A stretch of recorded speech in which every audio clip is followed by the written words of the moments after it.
Bismillahirrahmanirrahim. This is Dr. Faizan Khan, and you are watching Healthy Mind. Today, we are discussing the treatment of migraine. तो migraine के treatment को जो drug treatment है, जो pharmacological treatment है, उसको हम दो में डिवाइड करते हैं। एक जो है हमारे पास शॉर्ट टर्म ट्रीटमेंट है या एक्यूट ट्रीटमेंट जिसको हम कहते हैं, और एक जो है लॉन्ग टर्म ट्रीटमेंट है। फिर जो है शॉर्ट टर्म ट्रीटमेंट को हम एबॉर्टिव ट्रीटमेंट भी कहते हैं, और लॉन्ग टर्म ट्रीटमेंट जो है उसको प्रोफाइलेक्टिक ट्रीटमेंट कहते हैं। शॉर्ट टर्म ट्रीटमेंट जो है ये किसी पेशेंट को सिम्टमेटिक रिलीफ देने के लिए होता है, जबकि लॉन्ग टर्म ट्रीटमेंट जो है ये उन कंडीशन में दिया जाता है जब रिपीटेड अटैक्स हों और शॉर्ट टर्म ट्रीटमेंट के साथ रिलीफ ना मिले। अब जो मिग्रेन की ट्रीटमेंट को समझने से पहले ये ज़रूरी है कि हम समझें कि मिग्रेन में कौन सी डिफ़ेक्ट होता है। तो मिग्रेन में बेसिकली जो डिफ़ेक्ट आता है वो हमारे ब्रेन के अंदर जो ब्लड वेसल हैं वो डायलेट हो जाते हैं, जिसको हम सेरिब्रल वेज़ोडाइलेशन कहते हैं। और उस सेरिब्रल वेज़ोडाइलेशन की वजह से वेस्कुलर लीकेज और फिर जो है न्यूरोजेनिक इन्फ्लेमेशन, और वो जो है हमारे जो पेन रिसेप्टर है उसको स्टिमुलेट करते हैं, और फिर हमें जो है यूनिलेटरल जो माइग्रेन का पेन है वो होता है। तो अभी जो है इसमें जो मेन चीज़ है वो हमारे पास आपने याद रखना है, वेज़ोडाइलेशन है। यहाँ पर आपको एक ब्लड वेसल दिखाई दे रहा है रेड कलर का, और ये जब डायलेट होता है तो इसके साथ नर्व अटैच है वो स्टिमुलेट होगा, ये क्रेनियल नर्व 5 है, और फिर पेन सेंसेशन होगा। ठीक है, तो इसके जो हमारे पास कॉजेज़ है वो न्यूरोट्रांसमीटर रिलीज़ है, जिसमें वीआईपी सब्सटेंस पी वगैरह है। ठीक है, release of histamine and prostaglandin है, and decrease level of serotonin 5-HT है। अब जो है इसमें हमारे पास शॉर्ट टर्म ट्रीटमेंट को हम फर्स्ट डिस्कस करते हैं। तो इसमें पहले हमारे पास एनसिड आता है, non steroid anti inflammatory drug.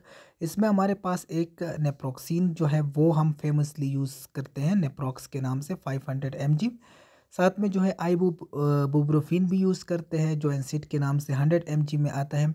ये जो है बेसिकली क्या होता है कि हमारे पास जो प्रोस्टाग्लैंडिन रिलीज़ होते हैं न्यूरोट्रांसमीटर की रिलीज़ की वजह से, तो वो प्रोस्टाग्लैंडिन जो है वो ब्लड वेसल को डायलेट करेंगे। ब्लड वेसल जब डायलेट होगा तो एंडोथेलियल सेल्स में स्पेस आ जाएंगे, वेस्कुलर लीकेज होगा, न्यूरोजेनिक इन्फ्लेमेशन, और फिर हमारे पास मिग्रेन होगा।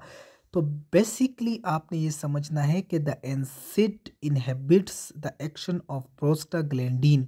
ये जो मैंने एरो लगाया हुआ, इस एरो को आपने याद रखना है कि ये प्रोस्टाग्लैंडिन जो हमारे पास इंक्रीज हो जाते हैं उसको इनहिबिट करता है।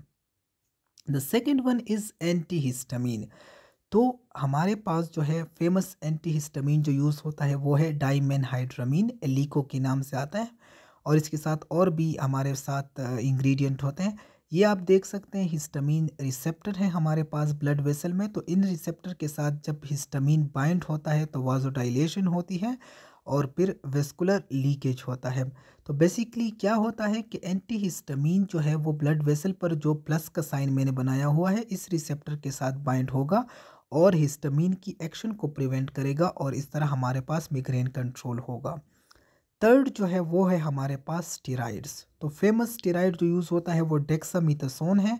इंजेक्शन की फॉर्म में जो आता है वो डेकाड्रॉन है 1 cc 2 cc, और टेबलेट की फॉर्म में जो आता है वो हिमाजोन है 0.5 mg। तो ये क्या करता है, ये न्यूरोजेनिक इन्फ्लेमेशन होता है, तो हमने पढ़ा है कि स्टेरॉइड जो है ये एंटी इन्फ्लेमेटरी एक्शन इसका है, तो ये न्यूरोजेनिक इन्फ्लेमेशन को कंट्रोल करता है। तो जब न्यूरोजेनिक इन्फ्लेमेशन कंट्रोल हो जाएगा तो पेन सिग्नल्स जो हैं वो स्टिमुलेट नहीं कर पाएंगे फिफ्थ क्रेनियल नर्व को, ट्राइजेमिनल नर्व को, और इस तरह पेन सेंसेशन हमें नहीं होगा। चौथे की तरफ जाते हैं 5-HT1 रिसेप्टर एगोनिस्ट। अब आपने समझना है कि 5-HT क्या है। 5-HT जो है ये 5 हाइड्रोक्सी ट्रिप्टामीन है, यानी ये बेसिकली सेरोटोनिन है। अब 5-HT1 जो है ये मेनली इन्वॉल्व होता है मिग्रेन में। इसके टू जो सब टाइप्स हैं, वन जो बी है और डी है, ये इन्वॉल्व होते हैं। तो आप ये नीचे आपको एक जो ग्रीन कलर में जो न्यूरॉन दिखाई देता है उसके जो लेफ़्ट साइड पर है वो 5-HTA1 बी है, और जो राइट साइड पर है वो डी है। तो ये 1B और 1D सेरोटोनिन के रिसेप्टर जो है, जब ये हमारे पास ब्लॉक होते हैं तो इसकी वजह से क्या होता है कि इसकी वजह से जो है हमारे पास न्यूरोट्रांसमीटर जो है वो रिलीज़ नहीं होते, और जब न्यूरोट्रांसमीटर रिलीज़ नहीं होंगे तो वाज़ोडाइलेशन नहीं होगा। जब वाज़ोडाइलेशन नहीं होगा तो हमारे पास वेस्कुलर लीकेज नहीं होगा। यानी हमने स्टार्ट में पढ़ा था कि हमारा मेन फोकस जो है वो वाज़ोडाइलेशन को इनहिबिट करना है, और यहीं पर ये काम जो है ये 5-HT1 रिसेप्टर एगोनिस्ट करता है। इसमें हमारे पास जो मेडिकेशन इंक्लूडेड है वो एर्गोट है। एर्गोट में एर्गोटामीन है और डाईहाइड्रो एर्गोटामीन है, लेकिन इसमें ये बात है कि ये नॉन सेलेक्टिव है और साइड इफ़ेक्ट आ सकते हैं।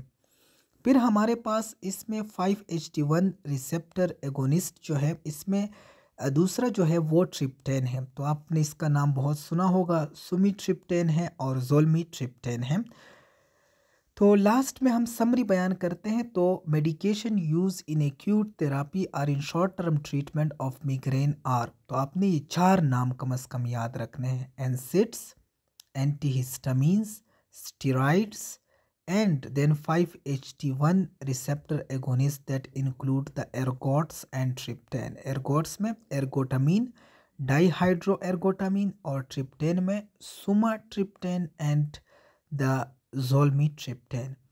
सो आपने ये याद रखना है कि मेन काम जो इन सारे मेडिकेशन का है वो क्या है, वो वेज़ोडाइलेटेशन को इनहिबिट करना है।